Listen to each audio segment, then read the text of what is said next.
police officers, they've gone insane.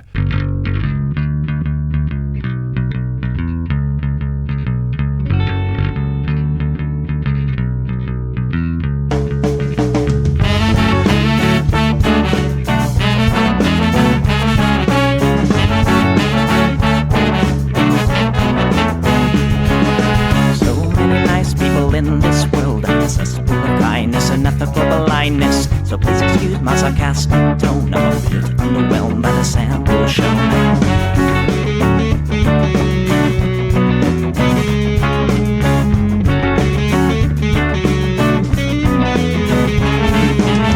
Mr. Piss-Drunk fraternity guy, you got my ass full of bloodshot eyes.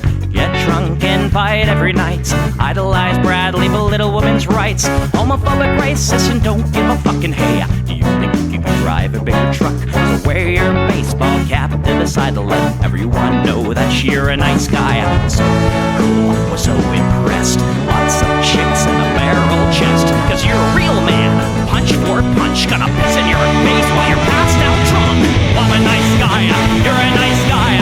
He's a nice guy, but all of you are assholes. I'm a nice guy, you're a nice guy. She's a nice guy, but all of you are assholes. Nice guys rule the planets. Well, I just can't understand it. Conquer divine by deception and lies. Social Darwinism and an overdose of pride. Fuck off, jerk off. I don't wanna hear it. Fuck off, jerk off. Read into the lyrics, cause everybody gets their just desserts. As long as you remember that nice guys finish first.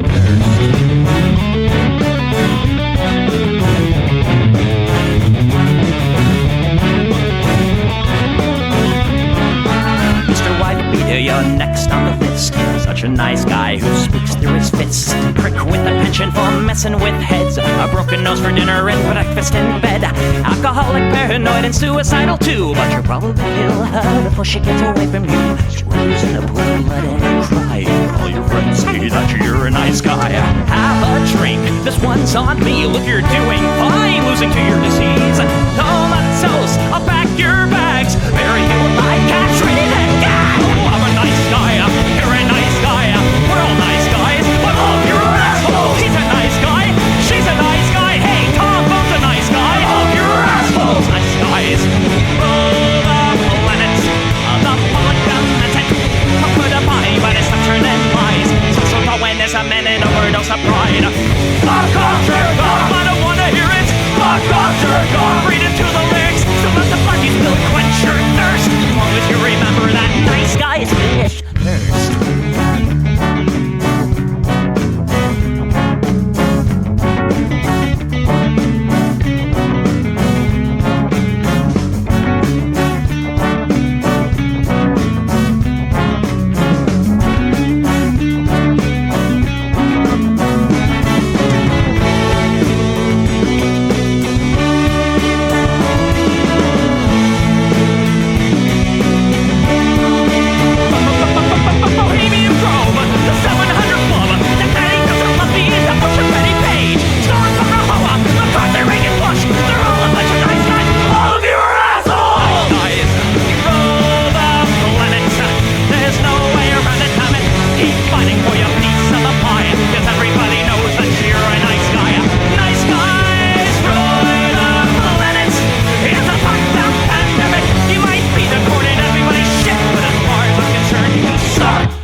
Hey, everybody. Welcome to the Plex. We do this show live on Twitch every Sunday at 7 p.m. Pacific. That's twitch.tv/Echoplex Media. You can support this project at patreon.com/Echoplex or at eplex.store. You donate at the $5 a month or higher level, and you get the entire podcast of this and Down Ballot and early access to Used to Be a Spy, along with some other goodies. And you get it before everybody else, and you get a red light and whatnot, audio and video. Exciting stuff. Anyway, I'm producer Dave. You can find me on Blue Sky at Plex-Dave, and this is what the people want.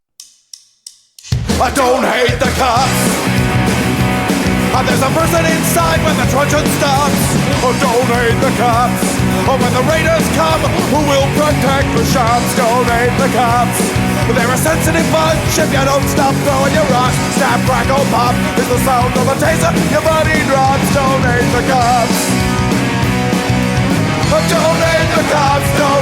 cops. Don't hate the cops. Thank your local police, 'cause they don't do nothing wrong. Thank your local police. Got rid of the corruption and the racism is gone. They've been keeping the peace, keeping homeless folks out of the parks and malls. Got a cure for your social disease.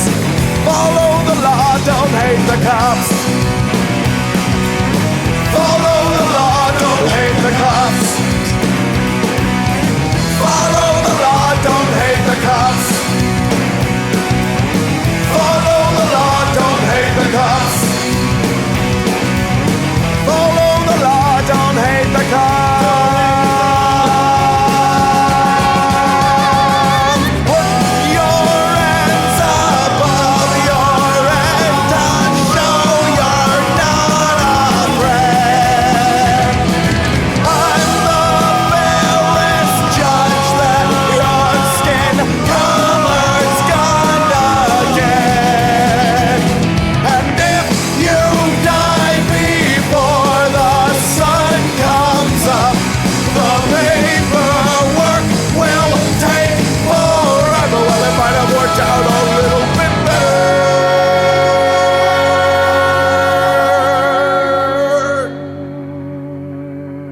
if you didn't hate the cops.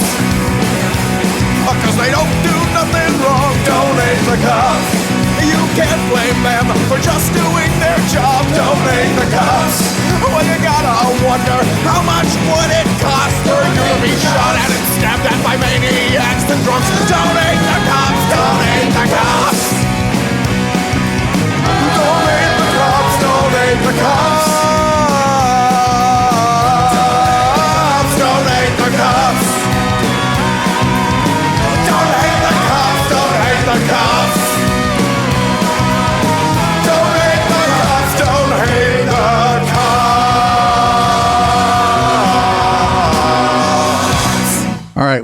Once again, we have a lot to get through this week. My docket is 3 pages. It was 4 pages, but I was able to make it 3 pages by reducing the font size. So 3 pages, mostly single spaced, and there's a lot to cover here. I just thought we'd open up with this, with a Senate hearing. This happened right as the shutdown was looming. Ted Cruz, he's got a take. Have been protected. The city should have protected your grandson. He should still be alive. And tragically, this pattern keeps on happening.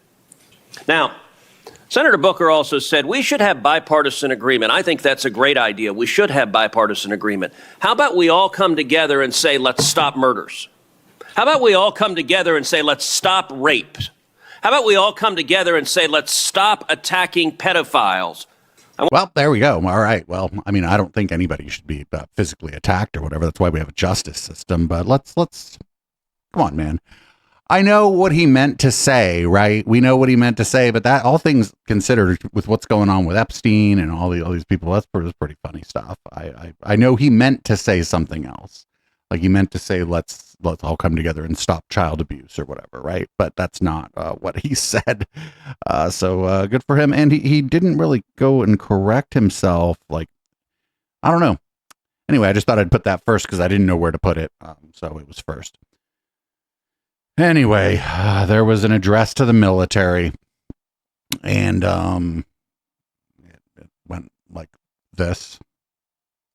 But these service members are following in a great and storied military tradition, from protecting frontier communities to chasing outlaws and bandits in the Wild West. And our history is filled with military heroes who took on all enemies. Wait, the military? Wait, what?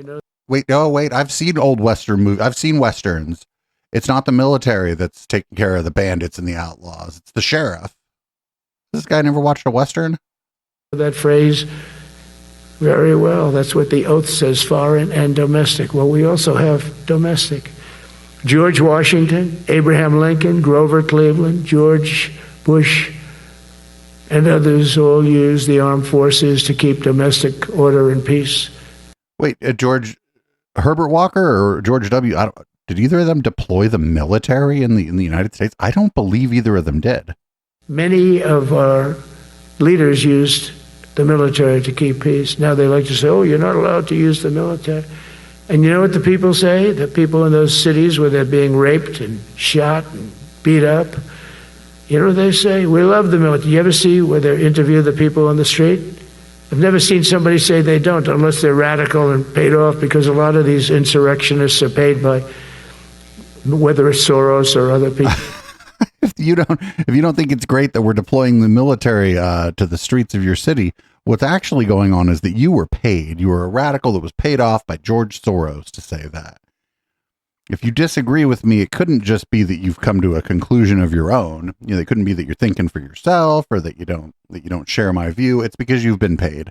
It's the Madison Star Moon defense, essentially. Here's more. It's all bad. I got a bunch of clips of it. The ones that are run by the radical left Democrats, what they've done to San Francisco, Chicago, New York, Los Angeles. Daniel Lurie is a tech billionaire, not a radical leftist. He's the San Francisco mayor. They're very unsafe places, and we're going to straighten them out one by one.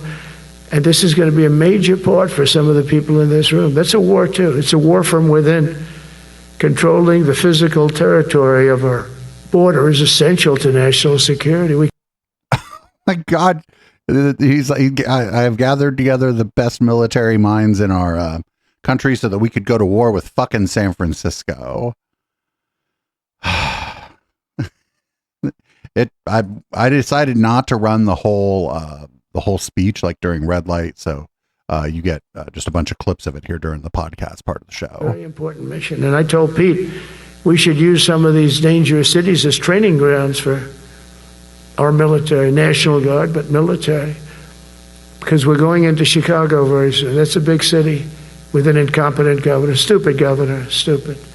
They threw him out of his family business. He was so stupid. I know the family. He becomes governor. He's got money.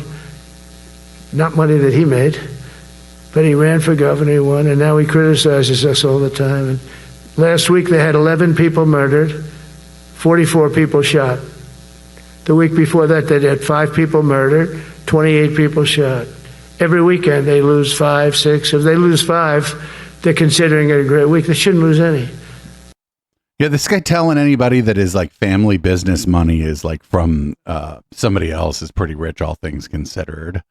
And I think he's talking about Pritzker. I don't know Pritzker's history in business. I presume it's not what Trump said, but who fucking knows? We got more. We don't want to even put them in that position, but they're not going to stand in our way ever again. You'll never see 4 years like we had with Biden and that group of incompetent people that ran this country that should have never been there. Because we had the United States military, the best, the boldest, the bravest that the world has ever seen, that the world has ever known. With leaders like we have right here in this beautiful room today, we will vanquish every danger and crush every threat to our freedom in every generation to come, because we will fight, fight, fight, and we will win, win, win. I want to just thank you once again, and God bless the United States military, and God bless America. God bless you all. Thank you very much. Thank you.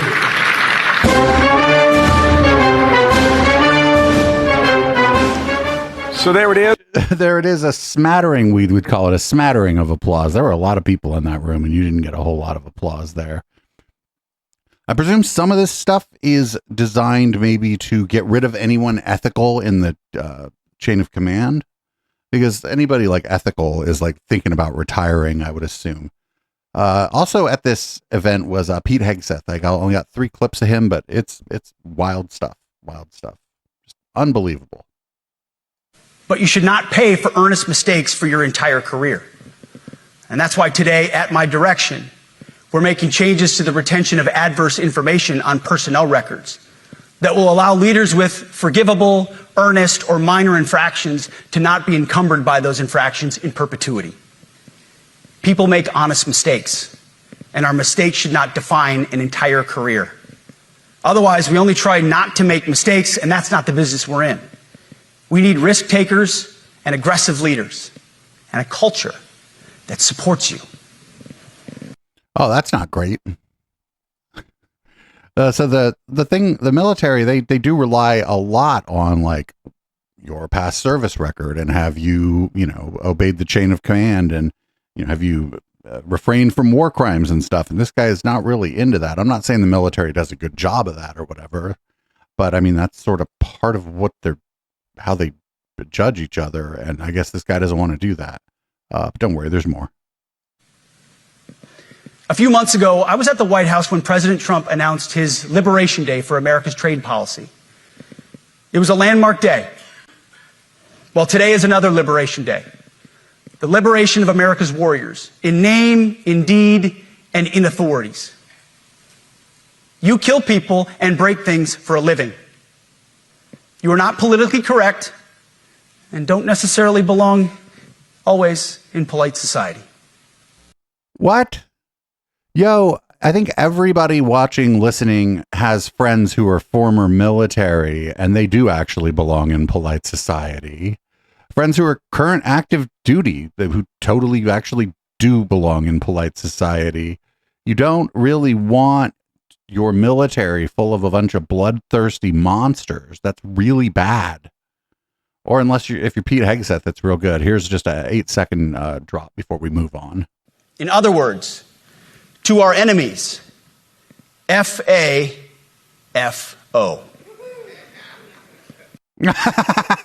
Did you hear we waited for applause and heard somebody go, huh? In the audience. He thought that was an applause line. And I'm telling you, dude, this is a room full of like people, like this is like a lot of generals, like people who have been in the military for a very long time. And this is not, I mean, like whatever. Some of the people in there are fucking war criminals. Like no questions there, but this isn't really how they fucking talk about their job. This is embarrassing to anybody there with like a shred of human decency, dignity, and like concern for the work that they're doing. Don't worry though. Here comes the Democrats. The Democrats are like, why aren't the Republicans doing anything to stop this craziness? Well, the reason is because they're fucking Republicans.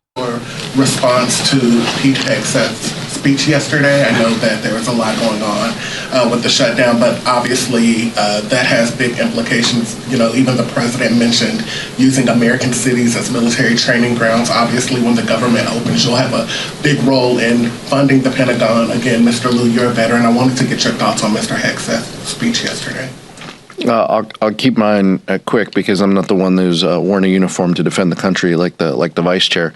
But incredibly, shameful, chaotic, unhinged, inappropriate, and if Republicans can't speak out against what they heard him say, then what are we doing here?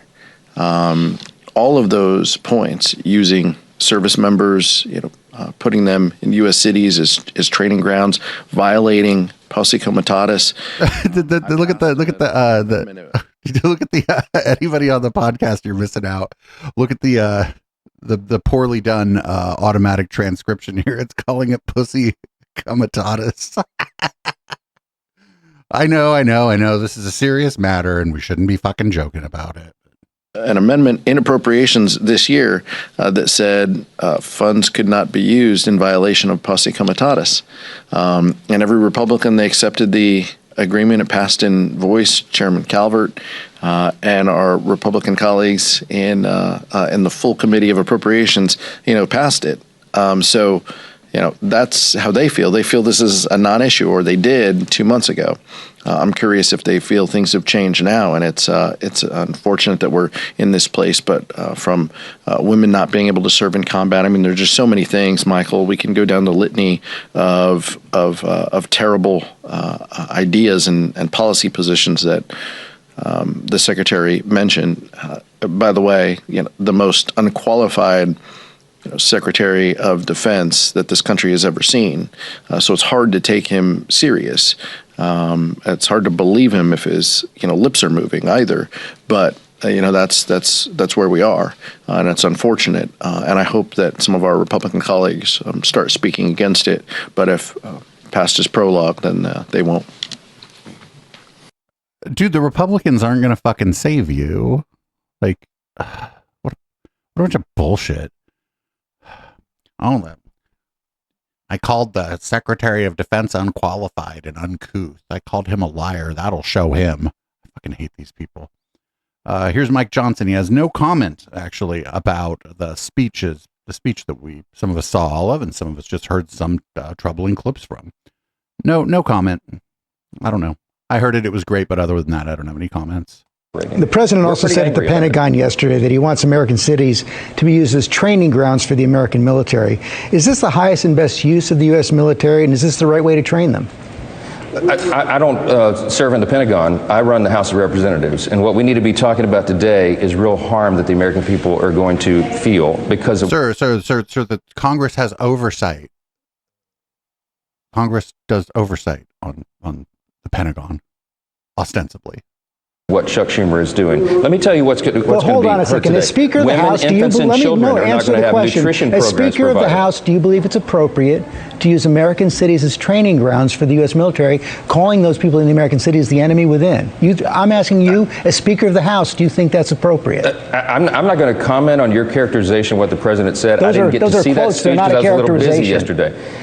Well, you can take his quotes out of context, which you often do, and I don't think that's fair to the president. I'll tell you what he's done, though. He's put National Guard troops here in D.C. and cleaned up the crime problem. People can walk safely to and from work today because the president takes crime seriously. But before all this, plenty of people walked to fucking work in D.C. and they got to work. Mayors in some of these big blue cities are not, and I think that's probably what he was addressing there. But what we need to talk about right now, speaking of troops, is that they won't be paid right now because the Democrats are playing political games. FEMA is not going to be provided. FEMA services will not be provided that the government is now shut down. If you have flood insurance that you need to renew before the hurricanes come on, you can't do that right now. We have critical medical services for veterans and their families. I mean, suicide prevention programs. These are really serious issues. Oh, yeah, all those things, the medical funding for the VA and funding for suicide prevention programs, all the things that the Republicans have historically done such a wonderful job of making sure they stay funded. That are being caused by the government shutdown. And we need the Democrats to put the politics aside and keep the engines running here. That's critically important for the American people. And it's stunning to me that they're willing to play games like this when they themselves have said, go watch the tape, throughout their entire careers, that this should never be done. Right? Okay, well, whatever. Did you know, though, that actually the Speaker of the House does have some comments? He does have some comments about this. He said he didn't have any comments about this, but it turns out he does. Check this out. The president is unhinged. He is unwell. What are you doing? A lot of folks on your side are too. I don't control. Oh my God, please. That performance in front of the generals, I didn't see it. Is so dangerous. You know I serve on Foreign Affairs and Appropriations. This is a collision of those two things. Our allies are looking elsewhere. Our enemies are laughing. I just left you have a president who is unwell.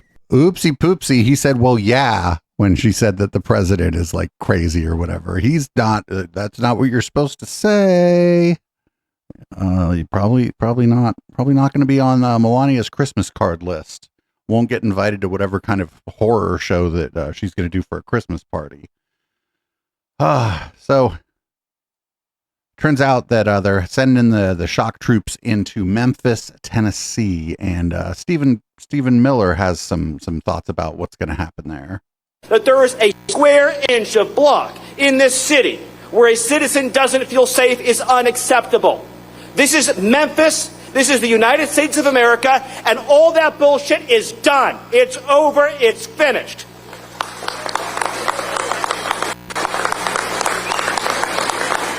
You know, the gangbangers that you deal with, they think that they're ruthless. They have no idea. Do you think the average person in Memphis, Tennessee is dealing with gangbangers, like on the regular? How ruthless we are. Even the average cop. They're tough. They have no idea how tough we are.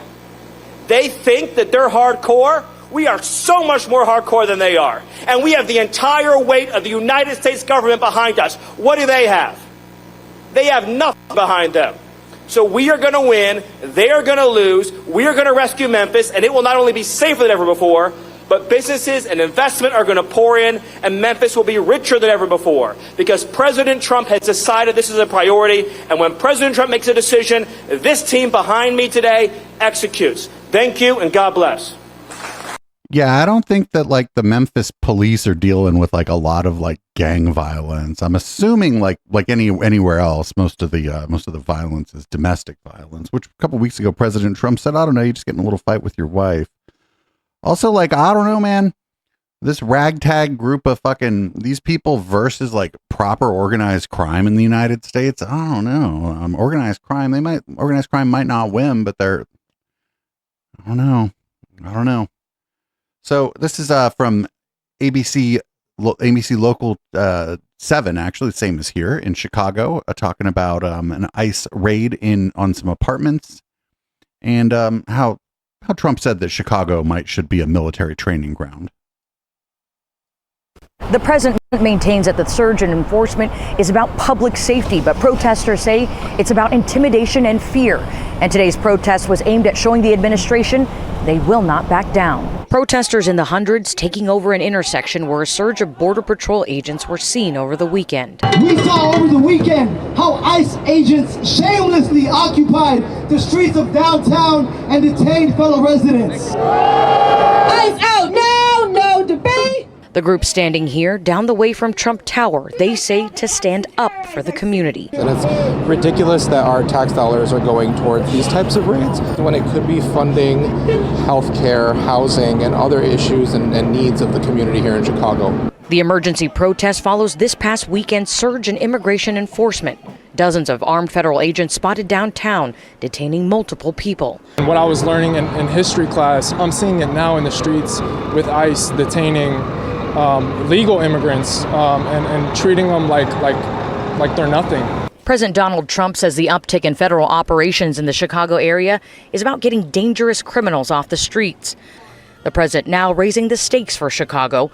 During a meeting with military leaders and Defense Secretary Pete Hegseth, Trump calling Chicago an unsafe place that he plans to straighten out. It's a war from within. I told Pete we should use some of these dangerous cities as training grounds for our military. Sending troops into cities thinking that that's some sort of proving ground for war, or that indeed there's some sort of internal war going on in the United States is just, frankly, inane. As for the protesters here today, they say as these operations continue to increase, so will their efforts until ICE is out of Chicago.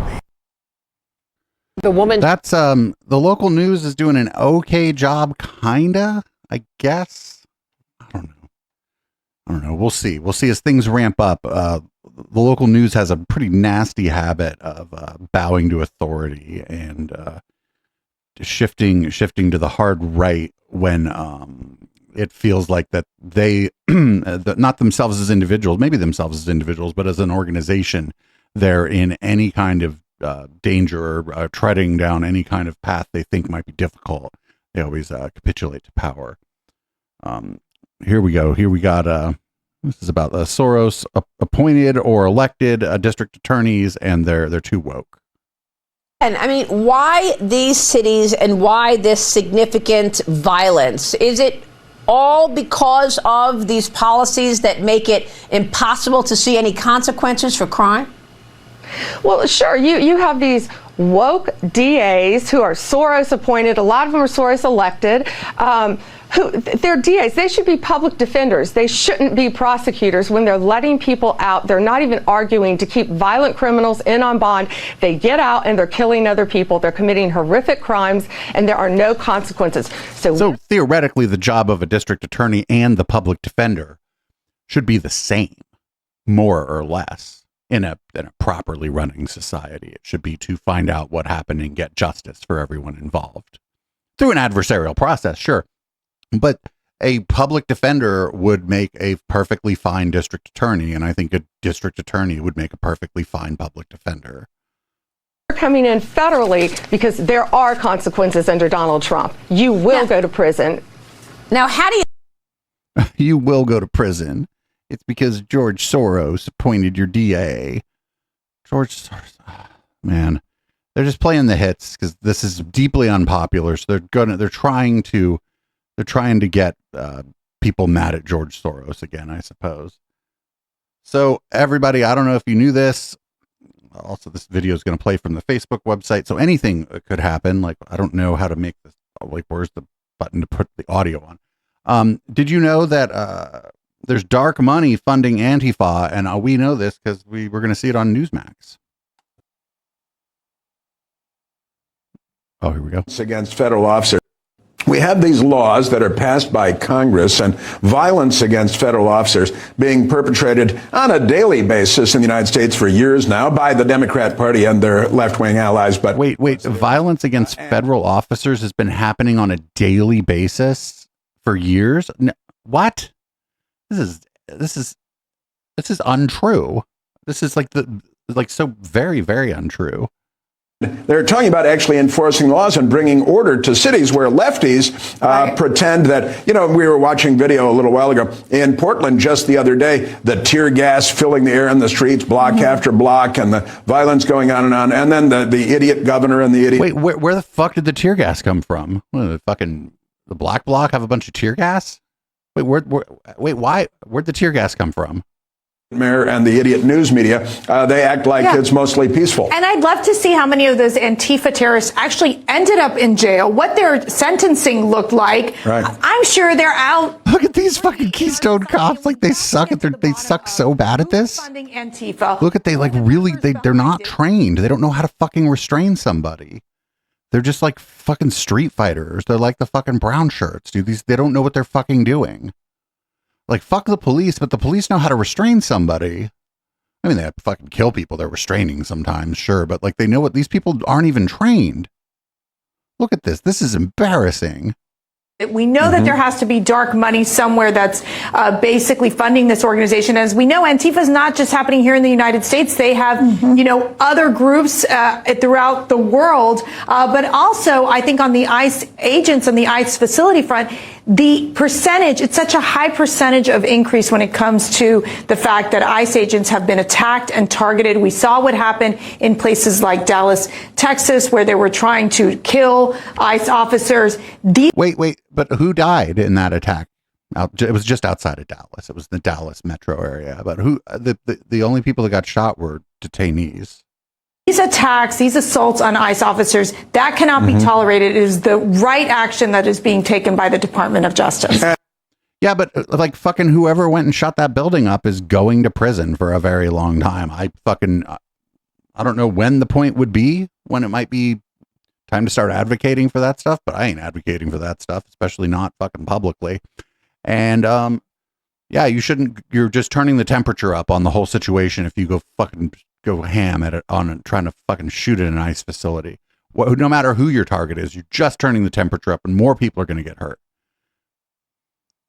Did you know that ICE might lie to you about the background criminal history of somebody, especially if they fucking murder that person in their attempt to, make the world a safer place? I don't know if you knew that, but sometimes they might do that. In suburban Chicago, a blood-stained car marking a deadly flashpoint in America's immigration raids.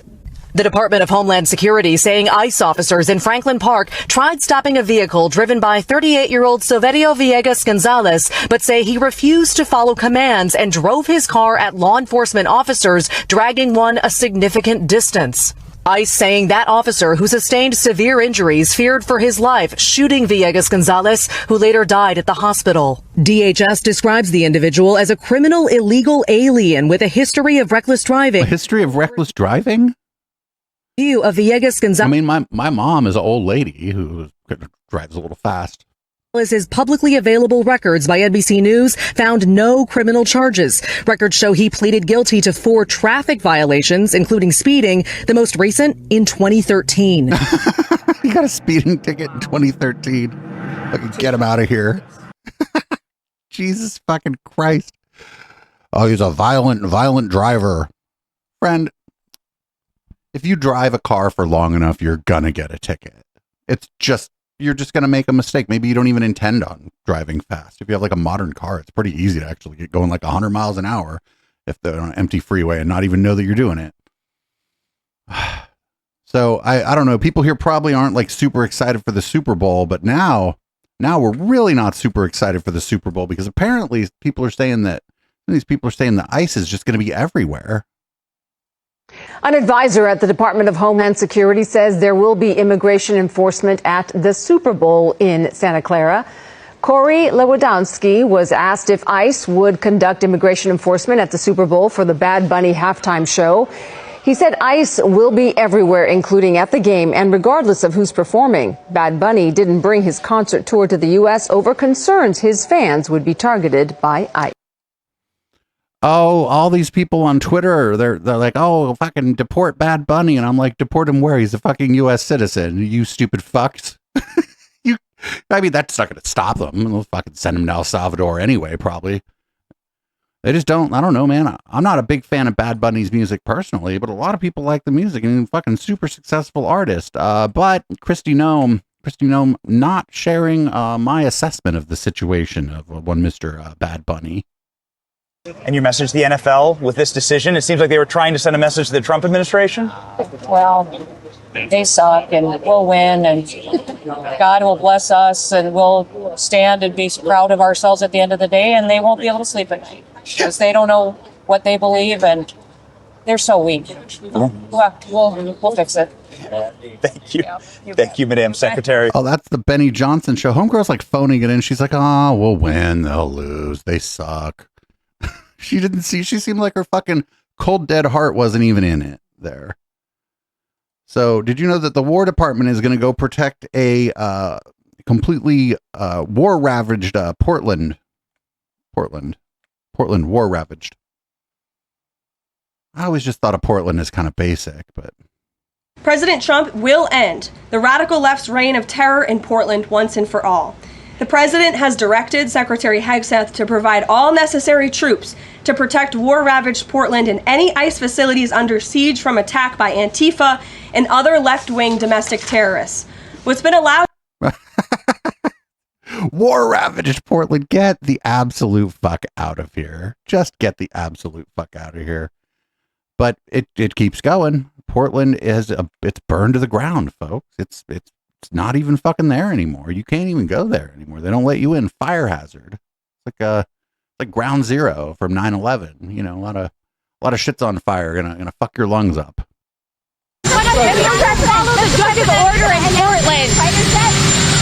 We're going to look at that. It was amazing. Portland is burning to the ground. It's insurrectionists all over the place. It's Antifa. And yet the politicians who are petrified. Look, the politicians are afraid for their lives. That's the only reason that they say, like, there's nothing happening. And you've seen it. The place is burning down, and they pretend like there's nothing happening. So we'll take a look at the order. We haven't seen the order yet. So wait a minute. But wait, there aren't the two options aren't that it's burning down or that nothing's happening there. Portland has like a long history of protest and like racial strife because of like a history of like white supremacy, white supremacist groups taking hold in Oregon. This is all like well documented, and so that's sort of one of the reasons that Portland is a flashpoint. So here's the reign of terror. It looks like there's a guy in a chicken suit. It seems pretty intimidating to me. As long as they are allowed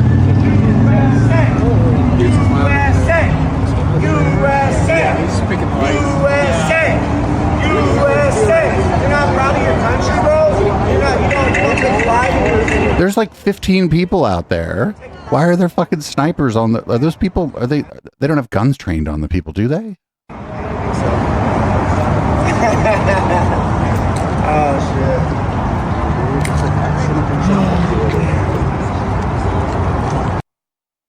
Well, all right. Doesn't seem like a whole lot's happening at the ICE facility there. Mind you, that was just a short video. We don't know, but like, doesn't seem like a whole lot's happening there. The people up on the roof seem kind of bored. That's for sure.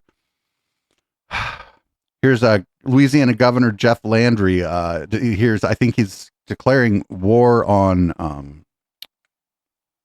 I think on Louisiana, if I'm not mistaken here.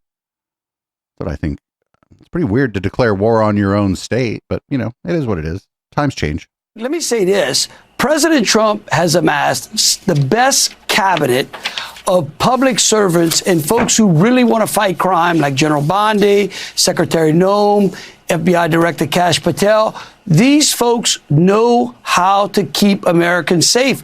And you know, but wait, Kash Patel was a podcaster. So is Dan Bongino. Dan Bongino's head is an empty cube too. tonight we're sending the Department of War a request to send the National Guard, asking them to deploy the National Guard here in Louisiana into our cities like New. Sir, you're the governor. Sir, you can deploy the National Guard. I don't know if you know this. You, sir, can deploy the National Guard in your state. This guy has no idea what the governorship is. I'm not saying that he should. I'm glad that he apparently doesn't know this. It's good for everybody, it seems like, but New Orleans and Baton Rouge and others, so we can continue to reduce the amount of violence on our streets. Why would you not want your citizens to be safe? Yeah, such a good fucking New Orleans, dude. The fucking French Quarter is like Disneyland.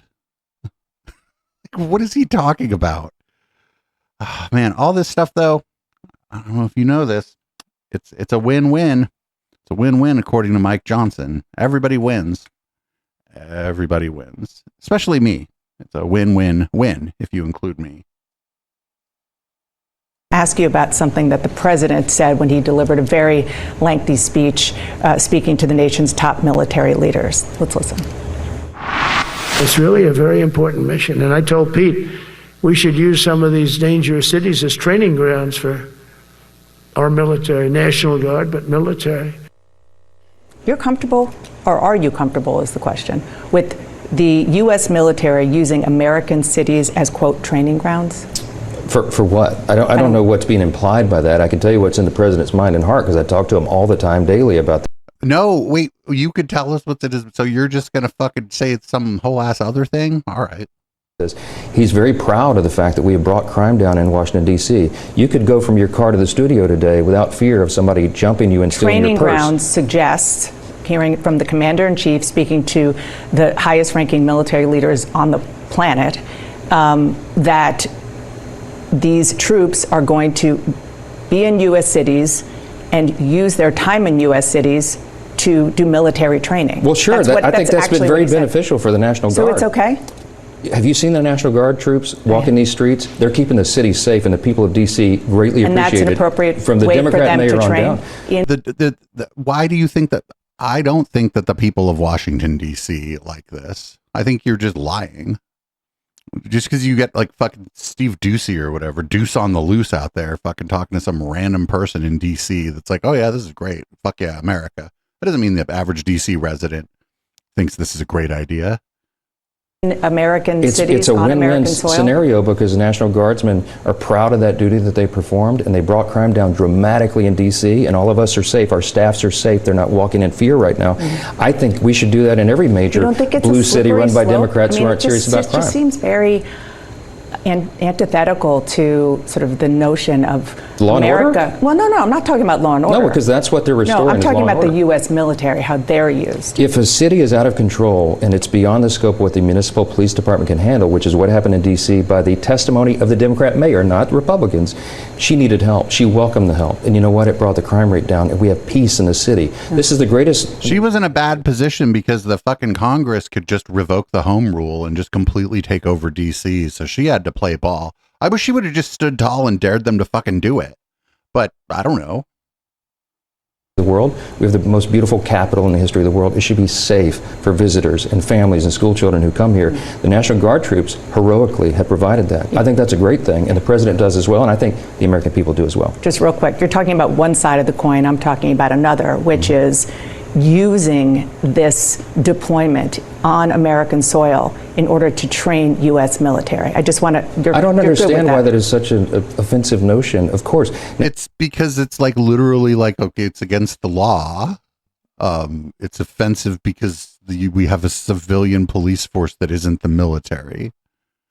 We don't love the cops, but Jesus Christ. National Guardsmen train once a month unless they're actively deployed for a mission. That's a good thing. They're working together. I've talked with a lot of these guardsmen. They're having a great time. They're working together, surfing together. They're having a great time. They're having a blast occupying an American city. Fun times. Country, proud of the nation's capital. Everybody should applaud that. I don't understand what the controversy is about that. You're going to bring the House back? Whoa, dude, that's because you know what the controversy is, dude. You know that this is it's not supposed to be like this. It's literally a violation of posse comitatus, dude.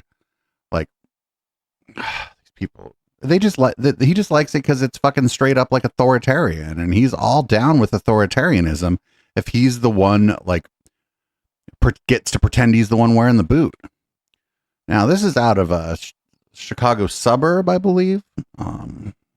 This is an interesting scenario. We were watching earlier where it was in Chicago where the police were having a real hard, or not the police, the fucking goon squad was having like not the interesting, fun kind of like too many monitors masturbating goon squad either. I mean like the goon squad, where they were having a hard time arresting somebody. This is equal parts like funny a little bit, but also like sort of terrifying, because if we start seeing de-arrests like this happen, which we will start seeing more and more as this happens in more and more cities with shock troops who have less and less or poorer and poorer training, people are going to be able to just like fucking de-arrest somebody. Like in this scenario, this guy's like, he's like, I'm just going to ride this person like a horsey and see if maybe that helps me subdue this person and take control of the situation.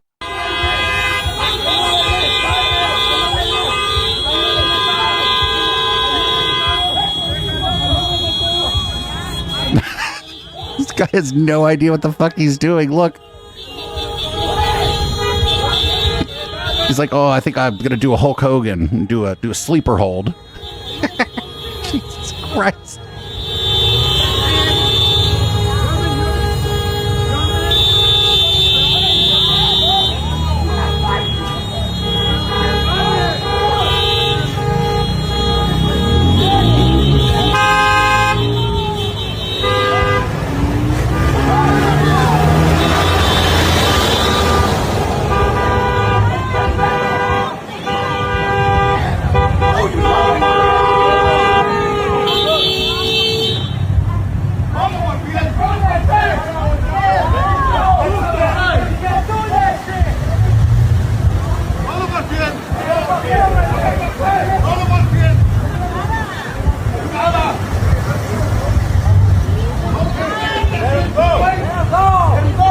Let him go!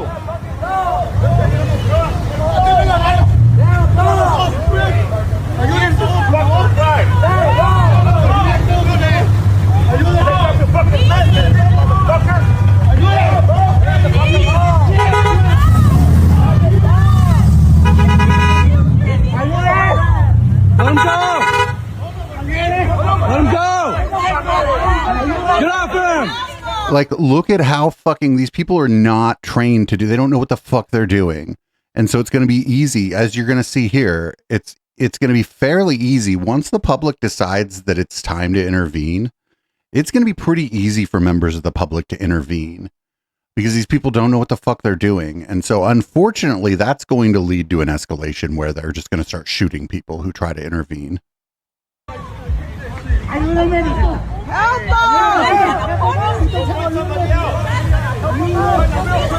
Ayúdame, quítalo.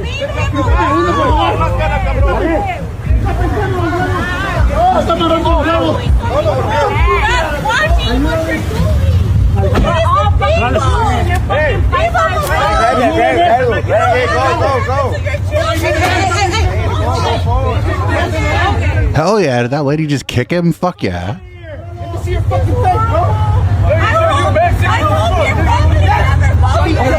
Let him go!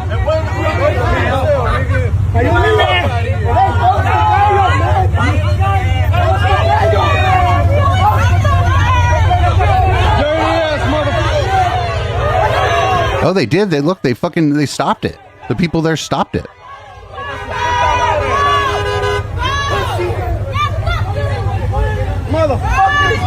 They fucking stopped it. They didn't even really have to do much, right? People there didn't apply much force, much pressure. Nobody fucking punched anybody in the face. nobody like really did anything. They just fucking suck so bad at what they're doing that people just kind of being in their way, being annoying and being loud prevented them from detaining that guy. And I mean, this is what community defense looks like. But I'm just very concerned that these two goons left with a message that next time start shooting people. Unfortunately, here this is out of Chicago. This is seems that ICE is pepper spraying the Chicago Police Department now. And this is going to be great because even after incidents like this, the Chicago Police Department, we have no reason to believe, right? The Chicago Police Department or any local police department is going to like stand up for the community. They're just going to be like, "Oh, I'm sorry, ICE officer. I didn't mean for my face to get in the way of your fucking pepper spray." They'll throw you in the fire! They'll throw you in the fire too! Understand! They just tear gas you! They don't give a fuck about you either! Why you protecting them? Come on, man. Today it's us! Tomorrow it's you! Come on, man. Y'all, you know that was fucked up. Y'all know that was fucked up. Y'all know that was fucked up. Garcia! Trail! Wake up! Stand up! Wake up! Alright, you're gonna wake up! We're gonna go this way and then we'll shoot. Wake up! Wake up! Wake up! Y'all don't get, none of us get paid enough for this. Hey, it's time to get up! Job Get up and now. arrest ICE! Wake up! They shot a Chicagoan Wake today! up. Arrest ICE! Wake up! Wake up! So these people are under the misguided idea that if ICE just goes too far in the city of Chicago, the fucking Chicago police is going to fucking stand tall. They will do no such thing.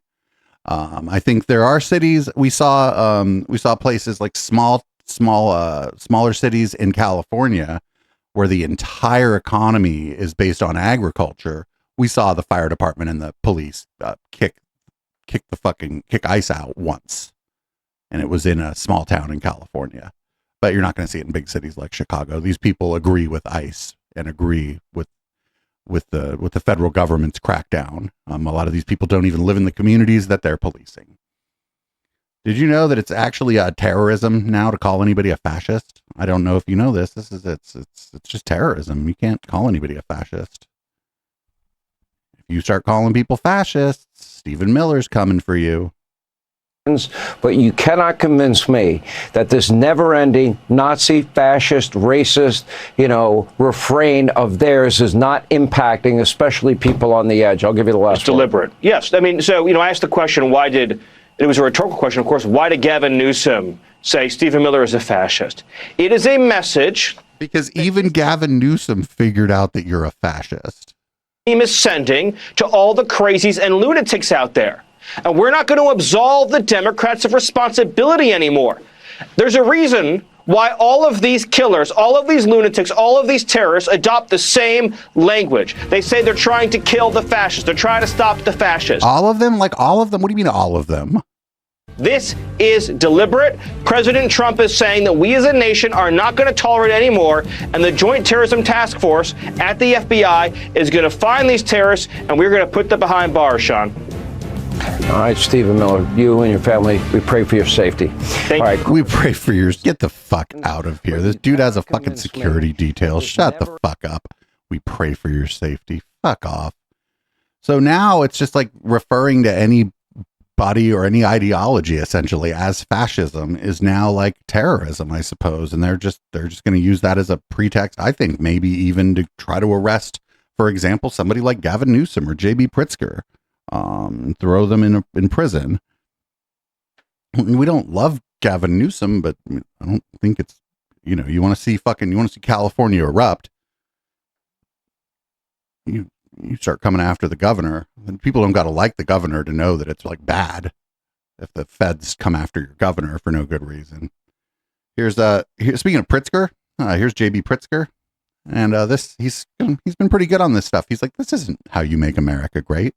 60% of the individuals that ICE has taken in Illinois this year have no criminal convictions of any kind. ICE is running around the loop harassing people for not being white. Just a year ago, that was illegal in the United States. Now, ICE is making it commonplace. That's not making America great. So it's still illegal to go around and fucking have to be the Gestapo and go around and just pick up people because they're not white. It's just like the courts are backing individual decisions to do these things, which is not great. But, if the courts said no, the courts don't have their own army, their own police or whatever. All the fucking, all of the law enforcement at a federal level is under the control of the executive branch. And so it's already fucking set up for this shit. I don't know why it took this country 250 fucking years to do this, actually, if I'm being honest. All things considered, this was sort of inevitable based on how our system works. It seems to me that other systems in Europe, a lot of parliamentary systems where you have a prime minister who, for the purpose of like diplomatic relations, does something similar to the president of the United States, but that they don't have sweeping powers over anything domestic, really. It seems like a much better, much more robust system that manages to keep people's rights intact and prevent authoritarians from taking over. It's not a perfect system, but it seems better than the one we got. Here's a sizzle reel from the Department of Homeland Security, and you're going to notice something kind of fucking funny in this. You're going to notice that there's a fence that's about waist high, and they busted out a ladder. Watch this. I'm not kidding. It's fucking amazing. Otherwise, this is terrifying, but the ladder part's pretty good.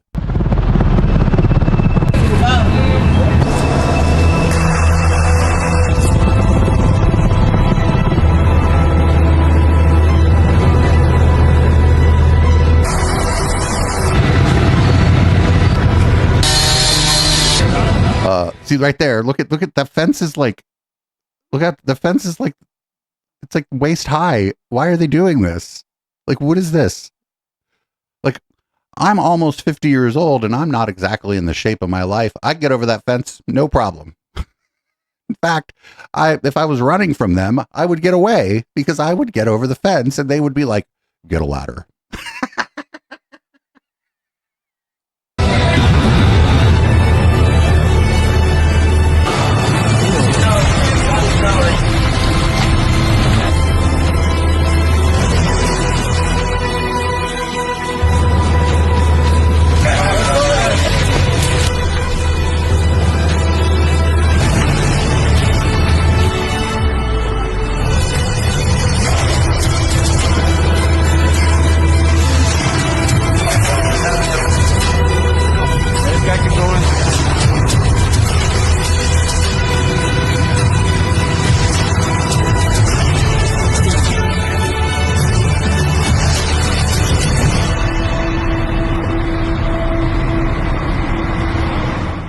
So yeah, the DHS put that out thinking that it makes them look badass. Well, it doesn't. It makes them look like fascists, but also it makes them look like they fucking don't know how to climb a fence. No, I don't mean climb a fence. I mean like, just like put your hand down on the fence and like use your arm like as a fulcrum to put your body over the fence. Like you would do if you were running from the cops. Jesus fucking Christ, man. What a Keystone Cop shit, dude. Not even Keystone Cop. Anyway, here's a CNN segment about the looming government shutdown, and there's just a whole pack of lies. Just a whole pack of lies happening here. White House is arguing today. Well, the president did try to bring them into the room the other day, and they wouldn't budge. I mean, look, the facts here are pretty simple. The Republican Party has put on the floor and voted for a clean, continuing resolution, no changes. These are Biden budget numbers, by the way, and numbers that Democrats have voted for 13 times. Nothing up our sleeves here, Caitlin. They're trying to keep the government open long enough to negotiate things like the health care issue, which you were just debating, which I actually think maybe Republicans will wind up dealing on that. But they're not going to do it under duress, and they're not going to do it under threat of rolling back all the Medicaid reforms that were done this summer. So I think President Trump... But that is the health care stuff that we're talking about. Bring the Democrats in, and at the end of the day, I think the American people know here, they're looking at two parties. One's trying to do a bunch of funny business. One's trying to keep the doors open. And right now, I don't think the funny business side is winning in the eyes of the American people.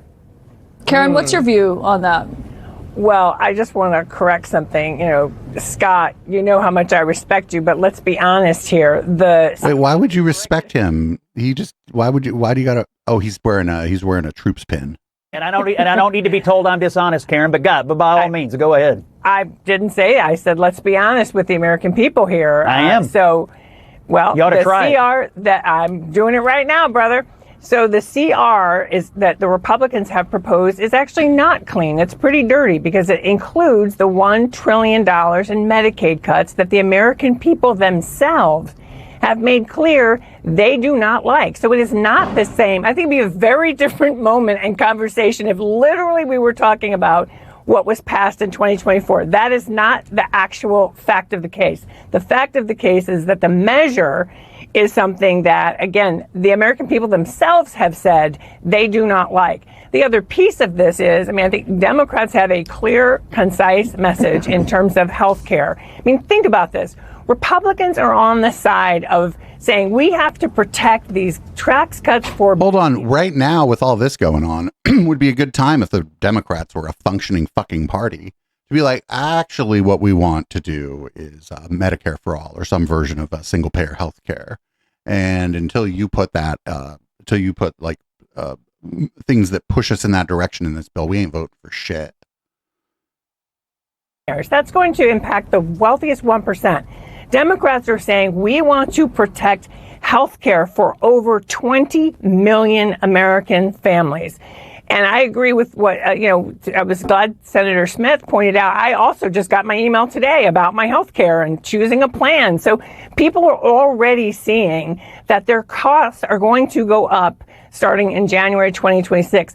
So I think Democrats feel pretty strong about this because the politics have changed. And, the last thing I would just say on this, my first government shutdown, Scott, I know you've been through a few of them too, was in the Clinton administration. And the kind of backslapping, oh, we're just joking that we heard from the vice president today. Well, we heard that from Newt Gingrich, and he was, bracing for the fight. And we all know how that worked out. I don't think the American people like seeing the president make light of their health care or their jobs.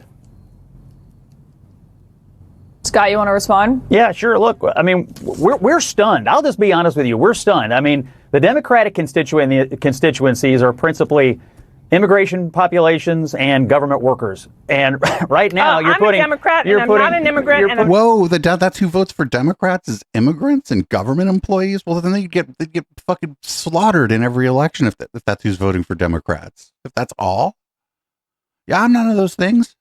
I vote for the Democrats. I don't always like them, but you go to war with the army you have or whatever.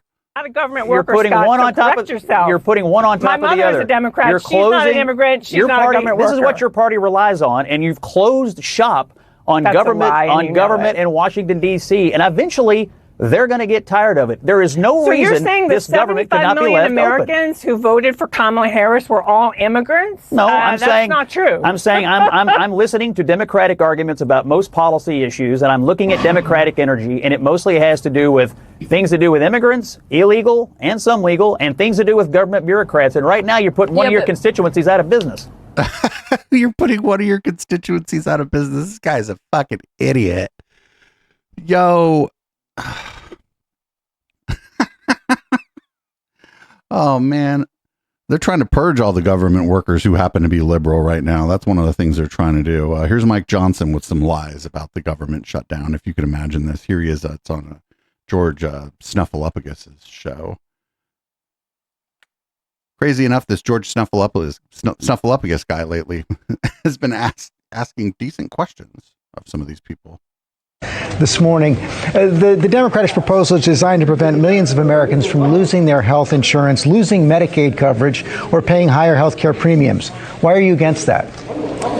That's an absurd statement, what you said there. Let's be clear about what happened last night, George. No, George, let me tell you what happened last night. Everybody can go and review the facts for themselves. 44 Senate Democrats voted to reject a clean, nonpartisan continuing funding resolution to keep the United States government open. The Democrats said instead that they wanted to give health care to illegal aliens instead of keeping critical... This is just nowhere to be found in any proposal by the Democrats or anyone else. Services provided for the American citizens. That's what happened, plain and simple. Every Democrat in the House, except one, voted against the clean continuing resolution. Oh, I bet I know. Does it rhyme with Schmo Schmanchin, who voted yes on it? Is it somebody who her name rhyme with Shmosh Manson? Partisan in nature. There are no policy riders on it that Republicans favored. It's exactly what Chuck Schumer and other Democrats voted for in March. But they've changed their tune. They changed their tune because Chuck Schumer is having political problems right now. That's just a simple fact, and everybody knows it. He's trying to outrun the far left portion of his base, so he's decided to inflict pain on the American people. That's the reality of what we're facing. Ooh, if it's not Joe Manchin, then maybe it's what's that guy's name who seemed like a cool working class guy and now he's just an asshole. I forget his name already. It does not provide health care for illegal immigrants. Illegal immigrants cannot buy health care under the Affordable Care Act. They cannot receive health care subsidies. No. Illegal immigrants are ineligible for Medicare, Medicaid, and the Children's Health Program. The Democratic bill does not make them eligible. It does, actually, because it's Fetterman. It unwinds the changes that Republicans put into the big, beautiful bill, the big signature legislation that we passed and signed into law on July 4th. That has been very successful in shoring up Medicaid for the people who are actually eligible to receive it. What we did in the bill, and the CBO just verified this 3 weeks ago, the Congressional Budget Office, the nonpartisan arbiters of everything up here, they said that those provisions have helped to reduce premiums. Why? Because we got in anybody's premiums for anything going down? Eligible recipients off of Medicaid, illegal aliens, and able-bodied young men who are riding the wagon who are not eligible to be there. Medicaid is intended for specific populations of U.S. citizens. That is young, pregnant women who are down on their luck, the disabled and the elderly. Those resources are being drained from those folks, and so we fixed that. We reduced fraud, waste, and abuse in the program. Chuck Schumer's counterproposal on the CR would reverse that. That is a simple fact. The CBO did not say that about illegal immigrants. You've made your point right there. Let me ask you about President Trump. The CBO didn't probably say that premiums were going down either. That's not what the CBO's job is. They don't analyze healthcare premiums. That's the Congressional Budget Office. That's not their job really to chime in on something like that. Did you know that the GOP is unwilling to negotiate? This is Elizabeth Warren saying that she doesn't think that the Republicans are willing to negotiate. I think fucking don't negotiate with them then. Fuck it. Make them own this.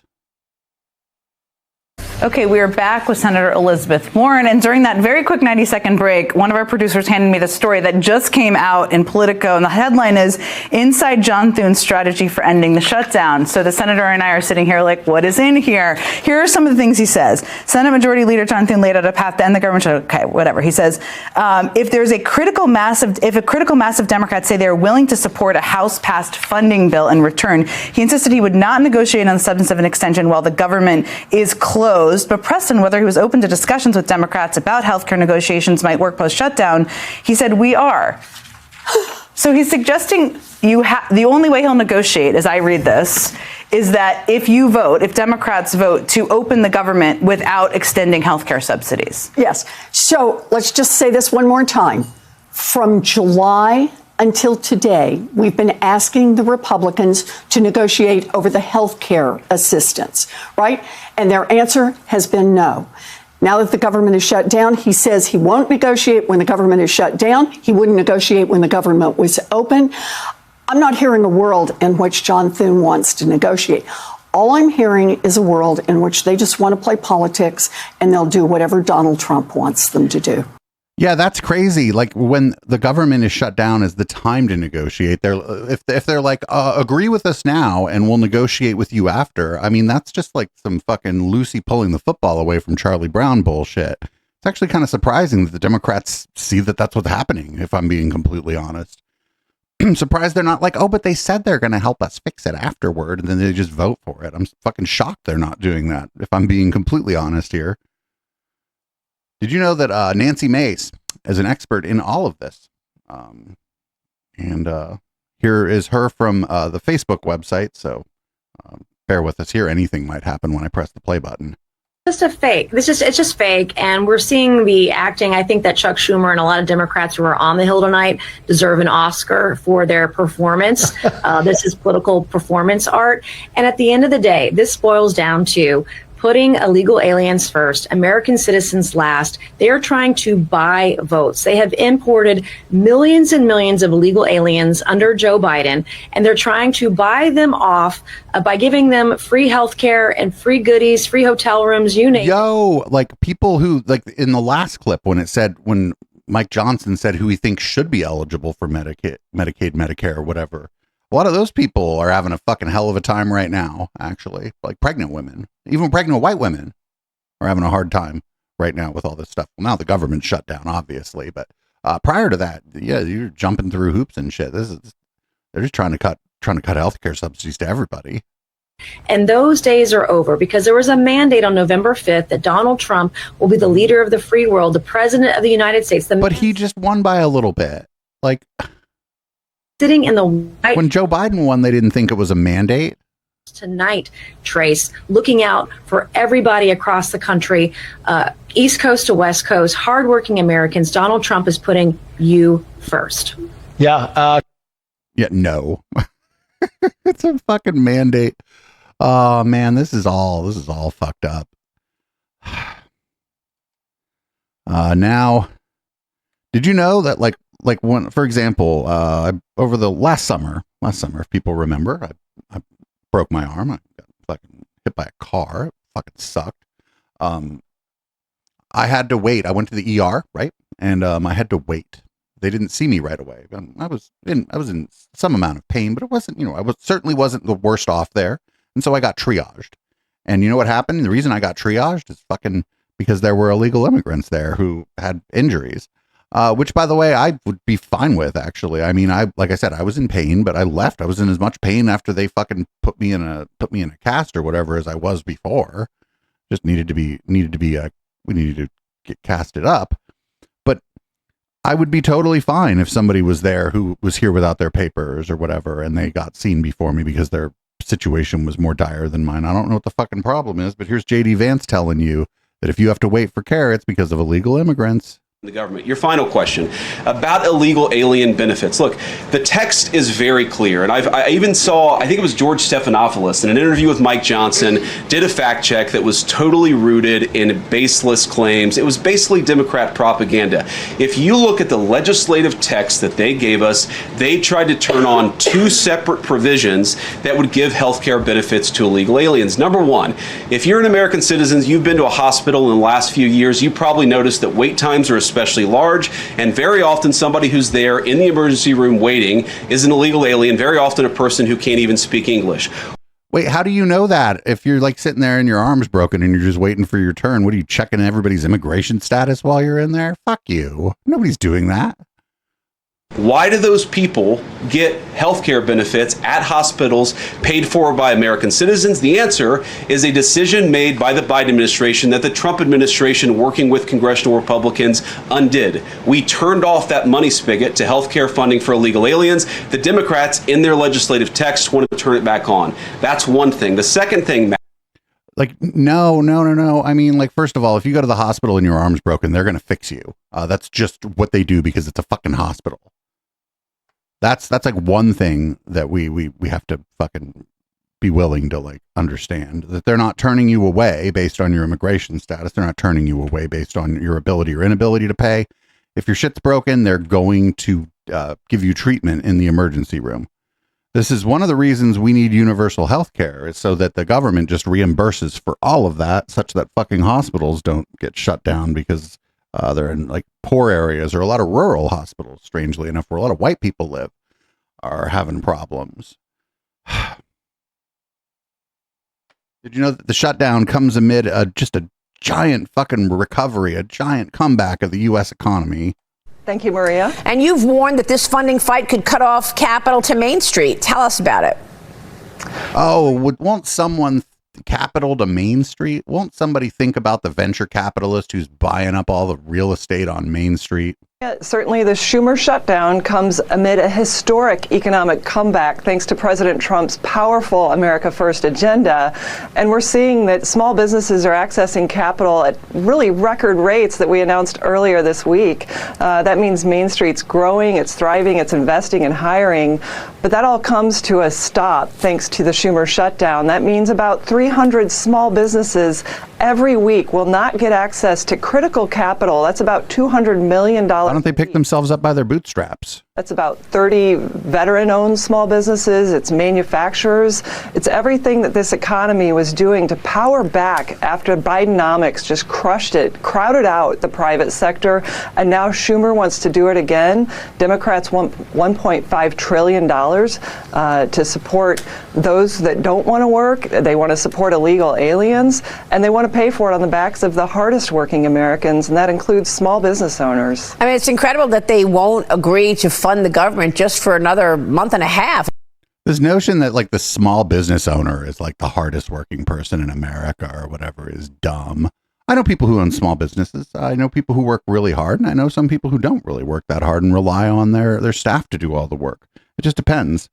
Like friends of mine, they used to own two nightlife places. Now they own one. They work really hard because they would rather be like the bar owner who's at the bar and knows all their customers and stuff, right? And so they work really hard. But I also know somebody who owns a small tech consulting firm, and he doesn't do shit. So it's like, just because you own a small business doesn't mean you're necessarily working hard. Did you know that government shutdowns have multiple kinds of consequences, and one of them is new members of Congress don't get sworn in. Year started, and it also is not lost on anyone that shutting the government down allows them not to swear in our new colleague, Ms. Grijalva from Arizona, who would be the 218th signature to discharge the Epstein files and to put a vote on that on the House floor. So it's convenient for them to shut the government down, and they're not interested in making government work for our constituents. This is good messaging. They should be calling it the Epstein shutdown. This is like great messaging.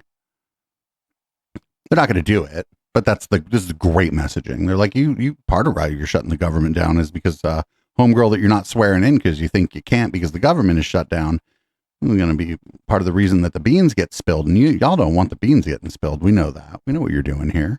We know what you're doing here. Ted Cruz outlined it in the first clip we played. Now, I found something really astonishing in all this. Chris Cuomo, on the land of misfit anchors, even he isn't buying this bullshit. I'm not used to seeing naked political propaganda on a government website. Are you worried about this violating the Hatch Act? No, sir, we're not worried at all. And this is not about propaganda, Chris. This is just about letting the American people know what's going on. That's propaganda. This is on the HUD, Housing and Urban Development. This is propaganda right there on a U.S. government website. Going on. But we really need to be talking about how this government shutdown impacts the American people. I want to do that, but this is part of the impact, right? I mean, when you're saying the radical left is shutting it down and they're doing it for $1.5 trillion for illegals, that's not true, Secretary Turner. That's why I'm bringing it up, because it's propaganda. Well, you know what, though, Chris, you look at this, and I've heard all the cries and the outcry and people saying this is propaganda, that it's a violation of the Hatch Act. You know, to me, the Democrats and the far left are using this as a distraction to really deflect from what's really important here, and that's how it's been irresponsible actions on the Hill, and American people are being impacted greatly by this government shutdown. That's what we really need to be talking about. I agree. I'm sure we also both agree. Two wrong. The Hatch Act rule employees may not post, like, share, or retweet a message or commitment in support or opposition to a political party candidate in a partisan race or a partisan political group while on duty or in the workplace, even if their social media account is private. But that's, I guess, like, fucking HUD was just posting that shit on Maine, right? Like, it's not even like some random HUD employee's fucking Twitter account or a group chat they're in with a bunch of fucking weirdos or something. Shit's right there on the government fucking website. Yeah, that seems to violate the Hatch Act to me. I think that would be in violation of the, not just the letter, but the obviously the spirit of that law. Here's more of that exchange. You don't really have to hand it to Chris Cuomo because this is like some obvious ass shit here. Country. What percentage do you think of people that you serve are on Medicaid? You know, Chris, I can get back to you with that number. No, it's not a gotcha. It's not a gotcha, but is it a significant is it a significant portion or is it the minority? You know, I'm not sure. I want to give you a right answer. I don't want to just throw anything out there because that's not how I operate, but I'll get that back to you. Yeah, no, it's not a gotcha. It's just context. A lot of people who obviously use the services from HUD are on Medicare, Medicaid, or whatever. Yeah. So, of course, some people are bragging about using this as an opportunity to get rid of dissenting voices within the U.S. government. They would call it the deep state, obviously. But just anybody they think might be a liberal or whatever working for the government, they can use this to fire them. Here's Ted Cruz trying to maybe distract from something he said that we listened to earlier. Chuck Schumer and the Democrats force a shutdown, which they now have, that President Trump is going to use that as an opportunity not to tell people you're furloughed for a few days, but instead to send pink slips and to get rid of left-wing bureaucrats who are imposing left-wing priorities that are contrary to President Trump's priorities. I think that is fantastic, and what it's going to do is it's going to cause Democrats in Congress to scream and weep and gnash their teeth. I cannot wait for the next Democrat lunch when they start screaming at each other, when they start seeing pink slips go out at the EPA, at the Department of Labor, at the IRS, and suddenly the bureaucrats that they are entrusting to advance their job-killing agenda are themselves without a job. That's what's going to end this shutdown, as the Democrats are realizing that President Trump is making major advances for economic liberty as a result of the Democrats' temper tantrum. No. Using, like, coming out, like, I know a lot of people maybe that you see on Twitter or whatever might be in favor of this, but I don't think like regular people, a lot of right wingers aren't really in favor of like their fucking mail carrier or whatever getting fired because somebody thinks they're a Democrat, right? Like, I don't think people like that. There might be some. There's a lot of ghoulish people out there who just want to see their political opponents suffer. I understand that. But like, I don't think this is even a sizable minority of people who are like for this. Now we're going to move on to some stuff about the tariffs. I guess the Chinese need the soybeans. And they're getting them from somewhere else, but I guess they need the soybeans, and somebody's going to claim that they're doing it to fucking punish farmers or something. This is all stupid right here. President Trump has been vowing to confront China's Xi Jinping about buying American soybeans. When they meet later this month, we're expecting the meeting in Seoul at the end of October. The president wrote on Truth Social, the soybean farmers of our country are being hurt because China is, for negotiating reasons only, not buying American soybeans. I'll be meeting with President Xi of China in 4 weeks, and soybeans will be a major topic of discussion. Secretary, what do you want to see in that discussion over soybeans, and what other agricultural products do you want to see China start buying?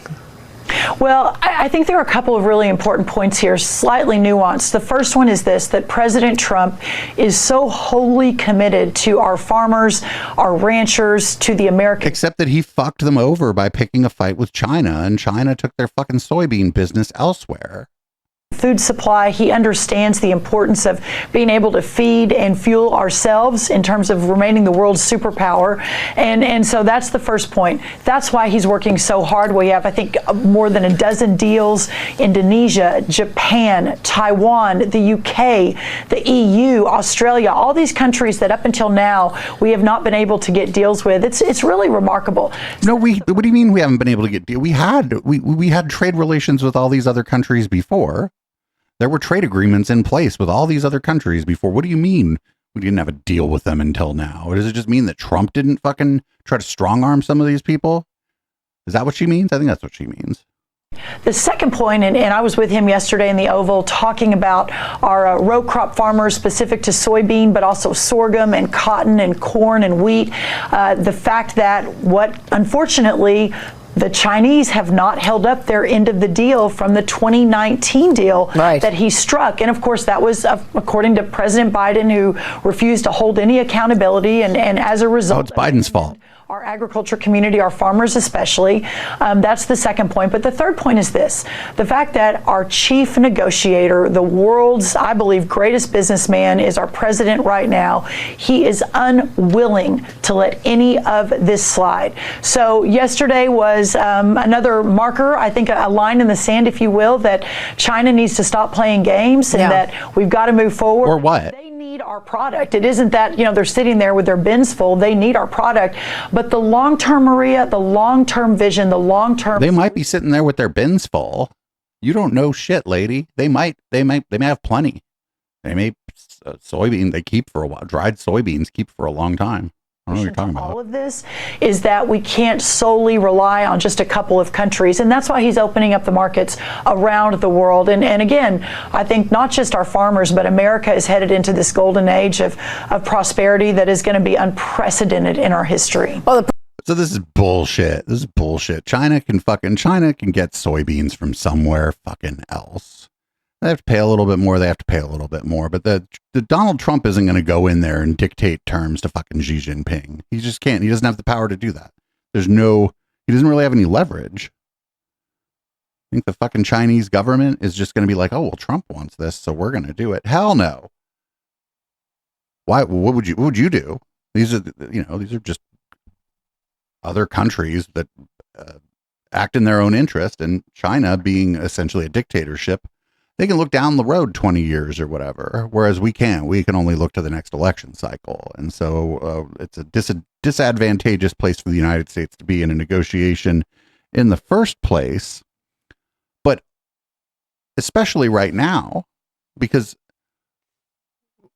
we tried to fuck them over on a fucking soybean deal or whatever. I don't know the exact, I don't know exactly what's going on here, but they're just like, oh, we could just buy this from someone else. Sorry. And then they just bought the shit from someone else.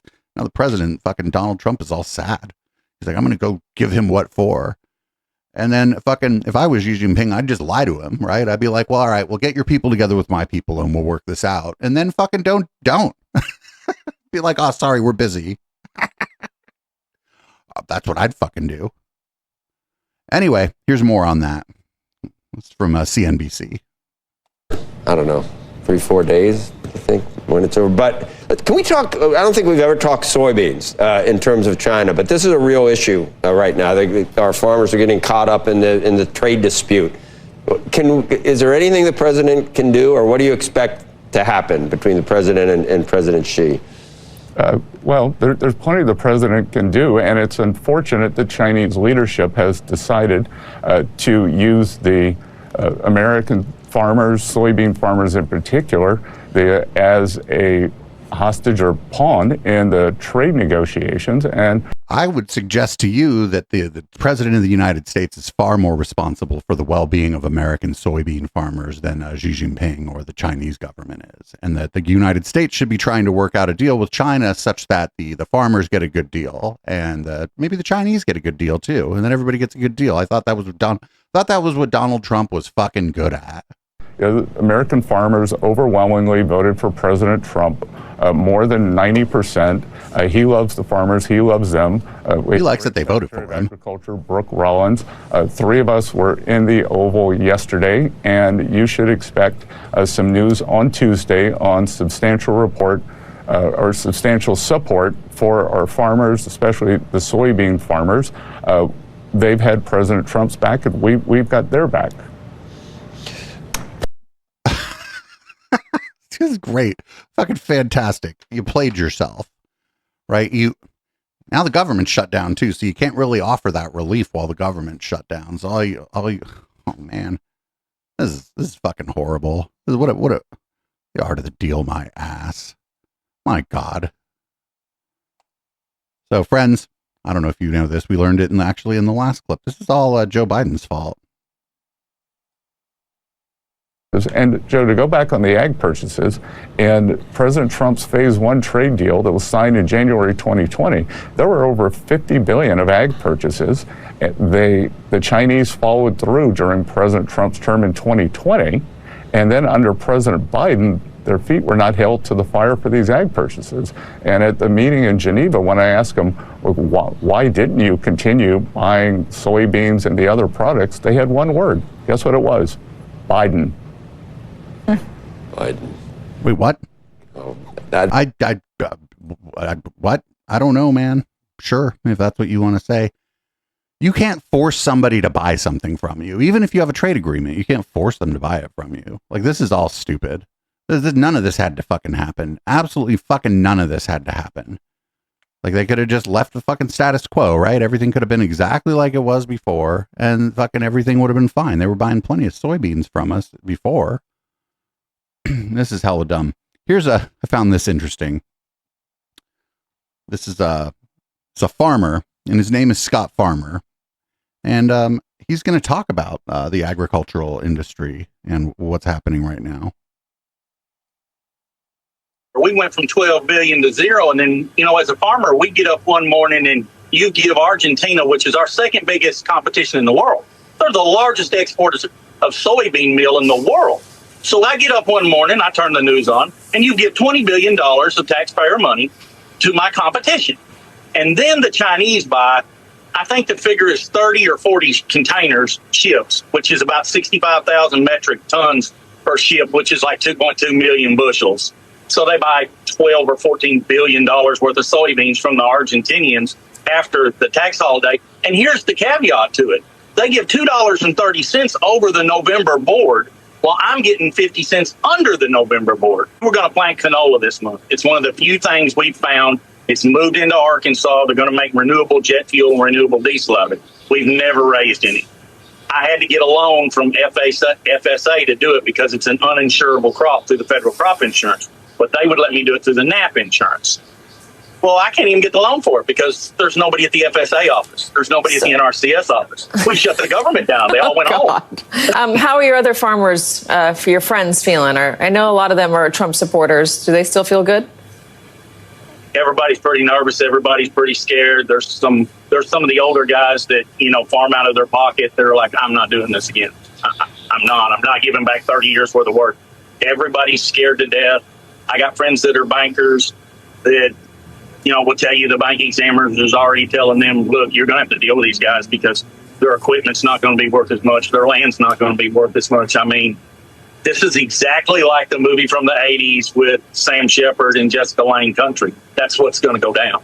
They're going to sell people out. Scott, meet Senator Tester. Hello, How you Senator. doing, Scott? I talked to your office several times. I talked to your office several times when me and you was beating the drum pretty hard trying to get the Livestock Transparency Act passed. Thank you for everything you've done for us. There are thousands of farmers just like Scott out there. And the reason they're in the situation they are is because of bad political decisions. These tariffs have destroyed the markets for farmers across the board. Family farmers. It's going to create more consolidation, and it's going to raise hell with their food security in this country if something doesn't change. The president, he put out a message on Truth Social last hour saying that he's going to be meeting with President Xi of China and that he will discuss soybeans. Do you put much stock in that? Does that make you feel better?